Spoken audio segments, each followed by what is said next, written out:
নমস্কার। আবার ফিরে এলাম আপনাদের জন্য ভালো লাগা গল্প নিয়ে। আশা করি আপনারা সবাই ভালো আছেন। সবাইকে অনেক অনেক আন্তরিক ভালোবাসা জানিয়ে আজ শোনাব বিভূতিভূষণ বন্দ্যোপাধ্যায়ের সেই বিখ্যাত ছোট গল্প হাজারি খুঁড়ির টাকা। গল্প পাঠে আমি পবিত্র। তো চলুন শোনা যাক আজকের গল্প হাজারি খুঁড়ির টাকা। গ্রামের মধ্যে বাবা ছিলেন মাতব্বর। আমাদের মস্ত বড় চণ্ডী মণ্ডপে সকালবেলা কত লোক আসত। কেউ মামলা মেটাতে, কেউ কারো নামে নালিশ করতে, আবার কেউ শুধু তামাক খেতে খোশ গল্প করতে। হিন্দু মুসলমান দুই। উৎপীড়িত লোকে আসত আশ্রয় খুঁজতে। আমরা বসে বসে পড়ি হিরু ঠাকুরের কাছে। হিরু ঠাকুর আমাদের বাড়ি থাকে, খায়। পাগল মতো বামুন, বড্ড বকে। আর কেবল বলবে, ওনারা একটু কুলচুর নিয়ে এসো তো বাড়ির মধ্যে থেকে। আমার মাস্তুতো ভাই বিধু বলতো, কুলচুর কোথায় পাবো পণ্ডিত মশাই, ঠাকমা যে বকবে। হিরু ঠাকুর বলে, আরে কেউ যখন ঘরে থাকবে না তখন নিয়ে আসবি। আমাদের গোমস্তা বদ্রীনাথ রায় কানে খাকের কলম গুঁজে চণ্ডী মণ্ডপের রোয়াকের পশ্চিম কোণে প্রজাপত্তর নিয়ে বসে বাকি বকেয়া খাজনার হিসেব করত। সবাই বলতো, বদ্রীনাথ কাকার লোক ভালো নয়, প্রজাদের উপর অত্যাচার অনাচার করে, দাখিলা দিতে চায় না। বাবা এ নিয়ে বদ্রীনাথ কাকাকে বকুনিও দিতেন মাঝে মাঝে, তবু ওর স্বভাব যায় না। বাবা কখনো প্রজাদের কিছু বলেন না। তার কাছে আসতেও প্রজারা ভয় পায় না। যখন আসে তখন কিছু মাপ করার জন্যে বা বদ্রীনাথ কাকার বিরুদ্ধে নালিশ করার জন্যে। তামাকের অঢেল বন্দোবস্ত আমাদের চণ্ডী মণ্ডপে। কেনা তামাকে কুলোয় না, সুতরাং হিংলি কিংবা মতিহারি গাছ তামাক হাট থেকে কিনে আনা হয়। আমাদের কৃষাণ দুলাল মুচি সেগুলো বাঁশের উপর রেখে দা দিয়ে কাটে। তারপর সেই রাশিকৃত গুঁড়া তামাক কোতরা গুড় দিয়ে মেখে মেটে কলসি ভর্তি করে রাখা হয়। যে আসছে ওই কলসির মধ্যে হাত পুরে এক থাবা তামাক বার করে নিচ্ছে। কলকে আছে, ভেরেন্ডা কিংবা বাবলা কাঠের কয়লা আছে এক রাশ, শোলা আছে বোঝা বোঝা, চকমকি পাথর আর ঠুকনি আছে। খাও কে কত তামাক খাবে। গ্রামের কতগুলি লোক শুধু তামাকের খরচ বাঁচাবার জন্যেই আমাদের চণ্ডী মণ্ডপে সকাল বিকেল আসে। এ কথা আমার মাস্তুতো ভাই বিধু বলে। দুপুরের বেশি দেরি নেই। হিরু ঠাকুরকে আমি বললাম, পণ্ডিত মশাই, আপনি নাইতে যাবেন না কেন? এরপর জোয়ার এলে আপনি নাইতে পারেন না, তাই বলছি। কথাটা নিরীহ সুরে বললাম। পণ্ডিত মশাই বললেন, কখন জোয়ার আসে? হ্যাঁ, এইবার আসবে। তুমি কি করে জানলে? আমি জানি, ওই বিধু বলছিল। না, বসে নামতা পড়ো। কড়ি কষার আর যা মুখস্থ হয়েছে বিধুর, নিয়ে এসো, বলো শুনি। বিধু না বলতে পেরে হিরু ঠাকুরের বেঁটে হাতের চটাপট চড় খায়। আমি হঠাৎ ধারাপাতের উপরে ভয়ানক ঝুঁকে পড়ি। এমন সময়ে আমাদের হাজারি খুঁড়ি এসে বদ্রীনাথ কাকার সামনে দাঁড়ালো। হাজারি খুঁড়ি গোপাল ঘোষের পরিবার। ওর ছেলের নাম বলাই, আমার বয়সী, আমাদের সঙ্গে খেলা করে। গোপাল ঘোষ মারা গিয়েছে আজ বছর খানেক। ওদের সংসারে বড় কষ্ট। হাজারির এক পা খোঁড়া বলে গ্রামের সকলে তাকে হাজারি খুঁড়ি বলে ডাকে। সে এরোর বাড়ি ঝিগিরি করে কোনো রকমে দিনপাত করে। বদ্রীনাথ কাকা বললে, কে? হাজারি বললে, টাকা।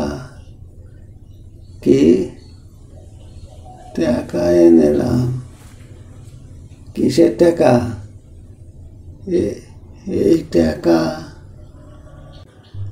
হাজারি লজ্জায় জড়সড় হয়ে গেল। বদ্রীনাথ কাকা বাবার দিকে চেয়ে বললেন, অম্বিক। বাবা ছিলেন চণ্ডী মণ্ডপের ওদিকে বসে, কেননা এদিকে ছেলেদের নামতা পড়ার গণ্ডগোল ও বিভিন্ন প্রজাপত্তরের কচকচি তাঁর বরদাস্ত হতো না। তিনি ওদিকে বসে নিবিষ্ট মনে তামাক খেতে খেতে কী সব খাতার পাতা উল্টাতেন। বদ্রীনাথ কাকা তাঁকে ডাক দিতে তিনি খাতার পাতা থেকে মুখ তুলে বললেন, কে? এই গোপাল গয়লার পরিবার কি বলছে শোনো তো। আমি তো কিছু বুঝলাম না। টাকার কথা কি বলছে? যাও বাপু, ওই বাবুর কাছে যাও। আমরা নতুন কিছু ঘটনার সন্ধান পেয়ে ধারাপাত থেকে মুখ তুলে কান খাড়া করে দু চোখ ঠিকরে সোজা হয়ে বসলাম। বাবা বললেন, কে হাজারি? কিসের টাকা বলছিলে? টাকা এনেলাম। কিসের টাকা? তোমরা তো খাজনা করো না। গোপাল গয়লার ভিটের খাজনা মাপ ছিল। সে টাকা নয়। কথা শেষ করেই হাজারি খুঁড়ি একখানা কালো কিস্তি ময়লা ন্যাকড়ার পুঁটুলি খুলে বাবার পায়ের কাছে ঢাললে। এক রাশ রূপোর টাকা। বাবা তো অবাক, বদ্রীনাথ কাকা অবাক, হিরু পণ্ডিত অবাক। আমাদের তো কথাই নাই। গরিব হাজারি খুঁড়ি একরাশ নগদ টাকা ঢালছে তাঁর ছেঁড়া ন্যাকড়ার পুঁটুলি খুলে। বাবা বললেন, এ কিসের টাকা? আর এত টাকা কেন এনেছো? তুমি কোথায় পেলে? হাজারি মুখে ঘোমটা টেনে অন্যদিকে মুখ ফিরিয়ে দাঁড়িয়েছিল। বললে, উনি দিয়ে গিয়েছেন। আপনার ছেলে, আপনার কাছে রাখুন। এতক্ষণে আমরা সবাই ব্যাপারটা বুঝলাম। হাজারি টাকাটা গচ্ছিত রাখতে এনেছে বাবার কাছে। বাবা বললেন, তা টাকাটা আমার কাছে রাখবে? হ্যাঁ বাবা। ও, তা কত টাকা আছে? 400 বাবা। আপনি গুনে দেখেন। বদ্রীনাথ কাকা টাকা গুনে দেখলে ঠিক 400 টাকাই আছে। বাবা বললেন, শোনো, 400 টাকা পুরোপুরি রাখতে নেই। 1 টাকা কম কি 1 টাকা বেশি রাখতে হয়। তুমি 1 টাকা নিয়ে যাও। তা এতদিন টাকা কোথায় রেখেছিলে? হ্যাঁ? ঘটির ভেতর বাবা। একটা কথা শোনো গয়লা বউ, তুমি গরিব মানুষ, টাকাটা 2-1 টাকা করে নিও না। এতে টাকা খরচ হয়ে যাবে, অথচ তোমার কোনো বড় কাজে আসবে না। বাবা, আপনি যা বলেন তাই করব। হাজারি চলে গেল। বদ্রীনাথ বাবাকে বললে, দেখলে অম্বিক, ধুবড়ির ভেতর খাসা মাস। কে জানতো যে ওর ঘরে ঘটির মধ্যে 300-400 টাকা আছে। আর দেখো, ঝিবৃত্তি করে সংসার চালায় এদিকে। আজকাল মানুষ চেনা দায়। সে কথায় তোমার দরকার কি? যাও কাজ করো গে। এই ঘটনার পর মাস 5-6 কেটে গেল। আবার আমরা বসে হিরু ঠাকুরের কাছে ধারাপাত মুখস্থ করছি। এমন সময়ে হাজারের ছেলে বলাই এসে কাঁদো কাঁদো সুরে বদ্রীনাথ কাকাকে বললে, নায়েব মশাই, মা মারা গিয়েছে। বদ্রীনাথ কাকা চমকে উঠে হাতের কলম ফেলে বললে, কি বললি? তোর মা কোথায়? কই, তা তো জানি না। এখানে মারা গিয়েছে? না নায়েব মশাই, মোর ভগ্নিপতির বাড়ি ওই কালোপুরে। তা কবে গিয়েছিল? তা আজ 2 মাস। মই তো সেখানে ছিলাম। একটু পরে বাবা বাড়ির ভেতর থেকে এলেন। বলাই গিয়ে প্রণাম করে দাঁড়ালো বাবার সামনে। বদ্রীনাথ কাকা বললে, শুনলে অম্বিক, সে হাজারি মারা গিয়েছে? সে কি? হ্যাঁ, ও তো তাই বলছে। বলিস কি রে বলাই, শ্রাদ্ধ হয়ে গিয়েছে? তা এলো বাবু। ও, তা তুই কি মনে করে এলি এখন? সে বলবানি বাবু, এখন মেলা লোকের ভিড়, নিরিবিলি বলবানি। বাবা স্বভাবতই ভাবলেন যে বলাই বোধহয় টাকার জন্য এসেছে, কিন্তু তার বদলে সে যা বললে তাতে বাবা একটু অবাক হয়ে গেলেন। কথাটা যখন বললে তখন বদ্রীনাথ কাকাও সেখানে ছিল। বাবা বললেন,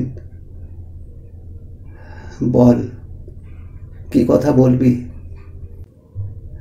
বলছিলুম বাবু, আমাদের ঘরের চাবিটা নায়েব মশাইকে খুলে দিতে বলুন। ঘরে একটা ভাঁড়ে 300 টাকা আছে, মা মরণকালে বলে গিয়েছে। ভাঁড়ে? হ্যাঁ বাবু, একটা ভাঁড়ের মধ্যে। তা আর কোনো টাকার কথা বলেছে তোর মা? না। আর কারো কাছে কোনো টাকা আছে বলেনি? না বাবু, বলেছে ভাঁড়ের মধ্যে টাকা আছে। ও আচ্ছা, বেশ, তুই চাবি নিয়ে ঘর খুলে দেখে। বদ্রীনাথ, ওর ঘরের চাবিটা দিয়ে দাও। দুপুরের পর বলাই চাবি হাতে আবার আমাদের বাড়ি এসে বললে, না, টাকা পেলাম না বাবু। টাকা পেলি নে? তা কোথায় গেল অতগুলো টাকা? ইঁদুর বাঁধরে নিয়ে কোথাও ফেলেছে বাবু। তখন বললাম, অগর ঘোষের বাড়ির দিকে বাঁশঝাড়টা কাটিয়ে দেন, ওই বাঁশঝাড় থেকে ইঁদুর বাঁদর আসে। বটে, তা মুই যাই বাবু। কোথায় যাবি? মুই কালোপুরে চলে যাই, ভগ্নিপতির বাড়ি গিয়েই থাকবো। এখানে একা, ঘর থেকে কেডা রাঁধবে, কেডা বাড়বে।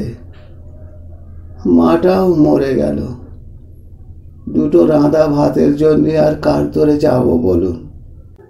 সে তো বুঝলাম। আচ্ছা, তোকে কোনো নগদ টাকা দিয়েছিল তোর মা? হ্যাঁ বাবু, ওই 1 কোটি টাকা দিয়ে গিয়েছে। মোর কাছে আছে সে টাকা। মুই তেলে ভাজা খাবার কিনে খাই হাটে হাটে, 1 মুঠো টাকা। আচ্ছা বেশ, তুই একবার মাসখানেক পরে আসবি, বুঝলি? দেখি তোর মায়ের টাকার যদি কোনো সন্ধান করতে পারি। সে আর আপনি কোথায় সন্ধান করো বাবু, সে তো ইঁদুরে বাঁধরে নিয়ে গিয়েছে, বাদ দেন। তাহলেও আসিস, বুঝলি? বলাই চলে গেলে বদ্রীনাথ কাকা বললে, আরে অম্বিক, তোমাকে একটা কথা বলি। ও টাকাটা তুমি ওকে আর দিও না, দেখছো তো ওর বুদ্ধি শুদ্ধি। অতগুলো টাকা নাকি ইঁদুরে নিয়ে গিয়েছে। ওকে আজ টাকা দেবে, কারোর ভগ্নিপতি ওর হাত থেকে বুলিয়ে টাকাগুলো নিয়ে নেবে, আর মাঝে পড়ে ন দেওয়ায় ন ধর্মায়। ছেলে মানুষের হাতে অতগুলো টাকা দিতে আসে, বিশেষ করে ওর মা মরণকালে যখন বলে যায়নি, তখন তোমার টাকা কথা কবুল করবারই বা দরকার কি? আর যদি কেউ এর পরে বলে, তখন বললেই হবে যে ওর মা জামাই বাড়ি যাওয়ার সময় গচ্ছিত টাকা আমার কাছ থেকে তুলে নিয়ে গিয়েছিল, খাতায় তুলে নিয়ে ও টাকা। আর তাছাড়া মুখে মুখে তো টাকা রাখা, কে সাক্ষী আছে টাকার? বদ্রীনাথ, সাক্ষী নেই বলছো? হ্যাঁ, তখন চণ্ডী মণ্ডপে কত লোক ছিল জানো তো? তারা জানে না কিসের টাকা। তুমি মহাজনী করো, তোমার দেনার টাকা তো হতে পারে। খাতায় দেনার টাকা প্রমাণ করতে পারবে? তা বেশ তো, হাত চিঠি একখানা তৈরি করে ফেলি আজই, তারিখ দিই ধরো 2 বছর আগের। পাগল, টিপসই কে দেবে? মরা লোকের টিপসই বুঝে নিচ্ছে কে? হ্যাঁ, আর কোর্টে তার টিপসই রুজু করাচ্ছে কে? আমার টিপসই যে হাজারির নয়, তাই বা প্রমাণ হচ্ছে কিসে থেকে? এই বদ্রীনাথ কাকা ধরিবাজ ঘুঘু লোক, ওর পেটে বহু অন্যায় ফন্দি সর্বদাই বিরাজ করছে, ঠিক নদীর জলে তেচকো মাছের ঝাঁকের মতো। বাবা হেসে বললেন,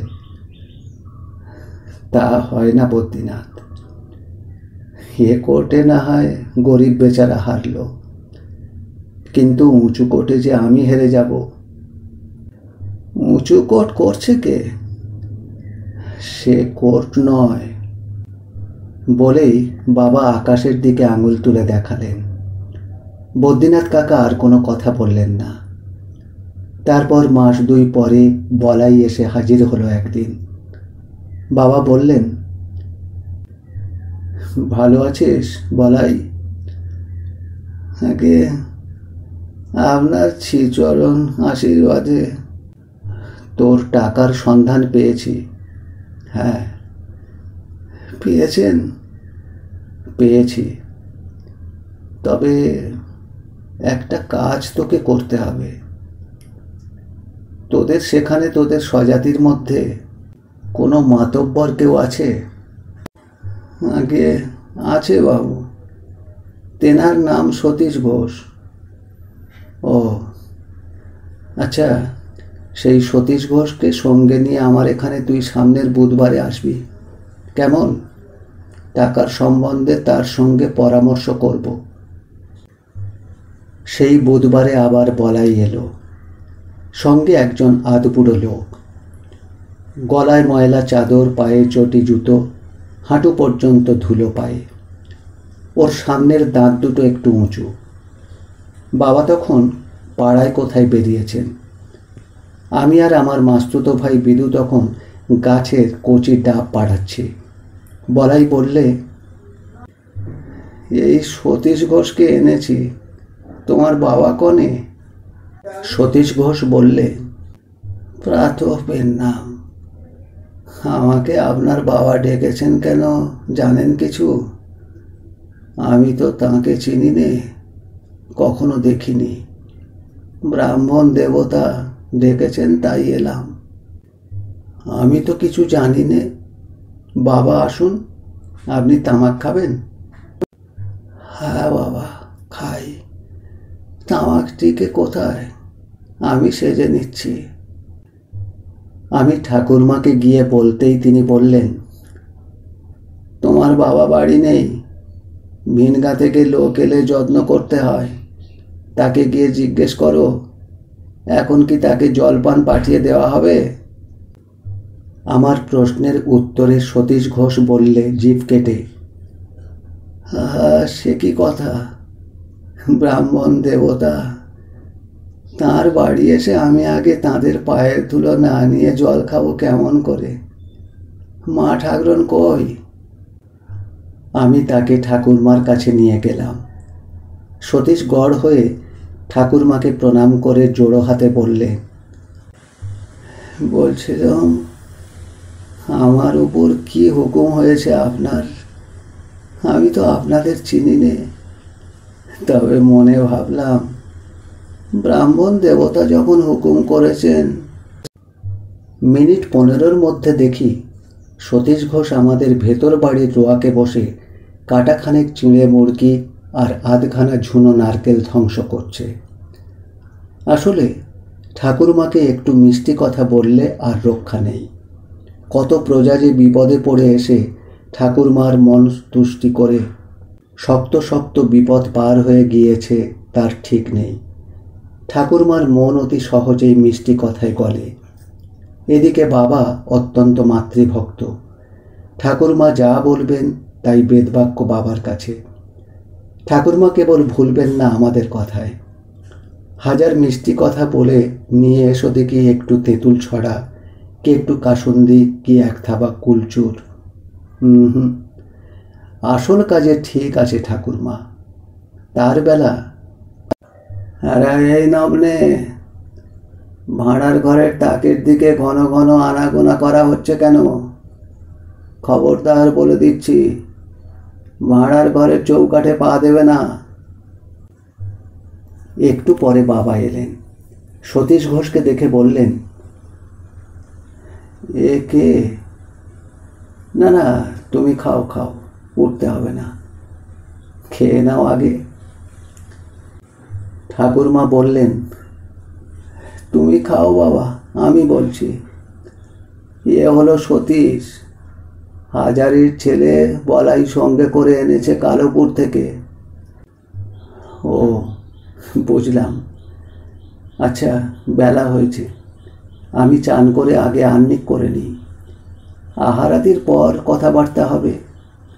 তুমিও গঙ্গায় চান করে এসো। দিব্যি ঘাট, চখা বালি, কোনো অসুবিধা হবে না। সতীশ ঘোষ চণ্ডী মণ্ডপে খেয়ে মাদুর পেতে শুয়ে আছে। ঠাকুরমা বললেন, এতটা পথ হেঁটে এসেছো বাবা, একটু জিরিয়ে নাও, খেয়ে দে। বিকেলে বাবা সতীশ ঘোষকে বললেন সব কথা। সতীশ তো অবাক হয়ে বললে, আগে কত টাকা বললেন? 400। তা আমায় ডাক দিলেন কেন? তার মানে ওর হাতে টাকা দিতে চাইনে। ও তো ছেলে মানুষ, যেমন ওর হাতে টাকা পড়বে অমনি ওর ভগ্নিপতি শরৎ ঘোষ ওর হাতে থাবা দিয়ে সমস্ত টাকা কেড়ে নেবে। তাকে তো আমি চিনি, অভাবগ্রস্ত লোক। ও বেচারি মায়ের ধনে বঞ্চিত হয়ে থাকবে। তার চেয়ে বলি কি, আমি তোমার হাতে টাকাটা দিই, তুমি আপাতত রেখে দাও। ওকে জানানোর দরকার নেই, জানালে আবার বিরক্ত করে মারবে টাকার জন্য। আজ দাও 2 টাকা, কাল দাও 5 টাকা। ওর সেই ভগ্নিপতি প্ররোচনা দেবে, যা গিয়ে টাকা নিয়ে আয়, বুঝলে না? তাই বলছে কি, তুমি টাকাটা রেখে দাও। তারপর বলাই সাবালক হলে সমস্ত টাকাটা ওর হাতে দিয়ে দেবে। তারপর সে যা হয় করুক গে। এখন তুমি আমি ভগবানের কাছে দায়ী আছি নাবালকের টাকার জন্য। নাবালকের স্বার্থ রক্ষার দায়িত্ব আমার এবং তোমার। সতীশ হাত জোড়ো করে বললে, দেখুন দেখি, এই জন্যেই তো বলি ব্রাহ্মণ দেবতা, সাথে কি আর বলি? তা আপনি আমাকে ডাকলেন কেন? আমাকে কেন জড়ান? আপনার কাছেই তো। না না, বলাই যদি এ গাঁয়ে বাস করত তবে টাকাটা আমি রাখতাম। ওরা আমার প্রজা, ওদের ভিটের খাজনা তো নেই নে, তবে ব্যাঘার দিতে হয় আমার বাড়ির ক্রিয়াকর্মে। প্রজা হয়ে থাকতো ওর স্বার্থ দেখতাম, কিন্তু এখন যখন চলে যাচ্ছে সে দায়িত্ব আর আমি রাখি কেন?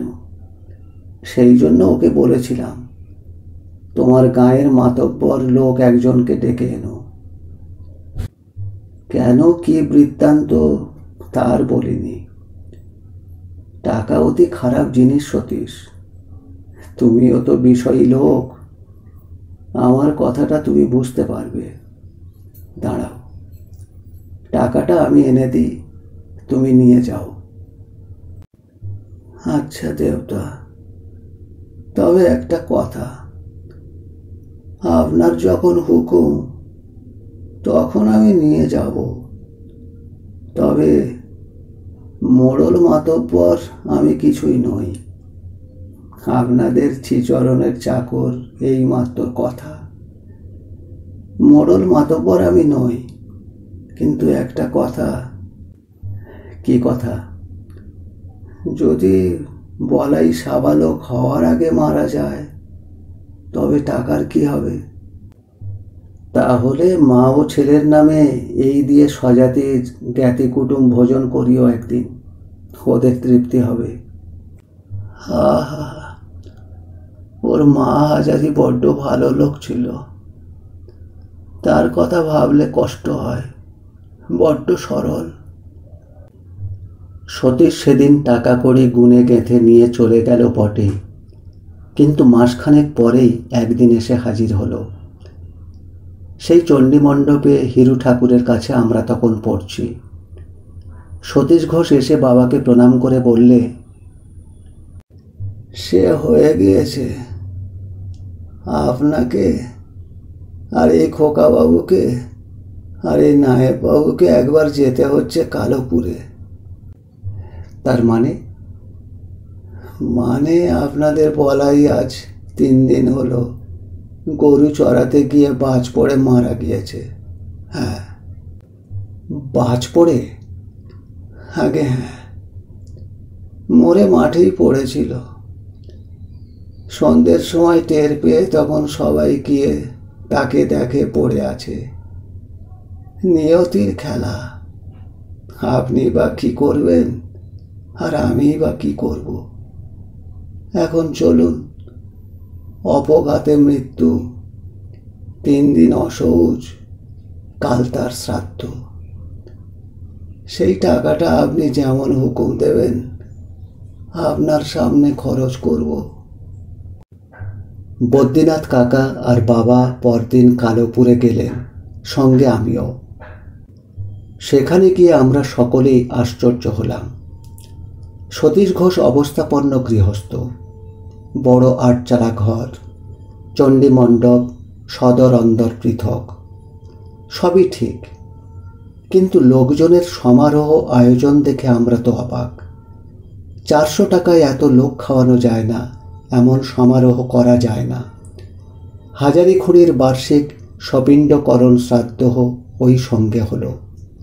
সকাল থেকে রাত পর্যন্ত লোক খাওয়ানোর বিরাম নেই। আজ থেকে 30-35 বছর আগের কথা। সস্তা গন্ডার দিন ছিল বটে, কিন্তু তবুও 700-800 টাকার কমে সেরকম খাওয়ানো যায় না, তত সমারোহই করা যায় না। আর আমাদের কি যত্নটা করলে সতীশ ঘোষ। লুচি, ছানা, সন্দেশ, দই সব সময়ে হাত জোড়ো করেই আছে। বাবা বললে, সতীশ, এ ব্যাপার কি? তোমার ঘর থেকে কত খরচ করলে? আর তাছাড়া তুমি তাদের কেউ হও না, জ্ঞাতি নও, কুটুম্ব নও, তাদের জন্য এত টাকা? সে হাত জোড়ো করে বললে, দেবতা, টাকা তো ময়লা মাটি। হ্যাঁ, আপনি হুকুম দিলেন, তা বলি করতে যদি হয়, তবে ভিন গাঁয়ের মা আর ছেলে বেঘরে মারা গেল, ওদের শ্রাদ্ধ একটু ভালো করে করি। তা আপনি খুশি হয়েছেন দেবতা? হ্যাঁ। বদ্যি কাকা যে অত জাহাবাজ ঘুঘু লোক, কালোপুর থেকে ফিরবার পথে বলল, না সত্যি হাজারি খুঁড়ির পণ্যি ছিল, তাই টাকাটার সদ্ব্যয় হলো। ভালো হাতে টাকাটা পড়েছিল। এসব কথা ছেলেবেলার। তখন পল্লীগ্রামের লোক এমনই সরল ছিল, ভালো ছিল। আজ বাবাও নেই, সে সতীশ ঘোষও নেই। এখন দূর স্বপ্নের মতো মনে হয় সেসব লোকের কথা। হাজারি খুঁড়ির শ্রাদ্ধের পরে সতীশ ঘোষ আমাদের বাড়িতে অনেকবার এসেছিল। আমার ঠাকুমাকে বলতো মা, আর বাবাকে দাদা ঠাকুর বলে ডাকত। সঙ্গে করে আনতো মানকচু, আখের গুড়, ঝিকরহাটি বাজারের কদমা আর জোড়া সন্দেশ। আবার কখনো কখনো ভাঁড়ে করে গাওয়া ঘি আনতো। আমার বড়দিদের বিয়ের সময় ওদের বাড়ির ঝি বইয়েরা নিমন্ত্রিত হয়ে এসেছিল। বিয়েতে একখানা ভালো কাপড়ও দিয়েছিল। তারপর বাবা মারা যাওয়ার পরে আমরা দেশ ছেড়ে বিদেশে যাই। শুনেছিলাম সতীশ ঘোষ বহুদিন মারা গিয়েছেন। আর কোনো খোঁজ খবর রাখি না তাদের। আজ তাহলে এই পর্যন্ত। এতক্ষণ আপনারা শুনছিলেন বিভূতিভূষণ বন্দ্যোপাধ্যায়ের হাজারি খুঁড়ির টাকা। ভালো লাগলে চ্যানেলটিকে সাবস্ক্রাইব করে বেল আইকনটি ক্লিক করে রাখুন। আবার দেখা হবে এমনি ভালো গল্পের সাথে আগামী অডিওতে। সবাই ভালো থাকবেন, সবাইকে ভালো রাখবেন। নমস্কার।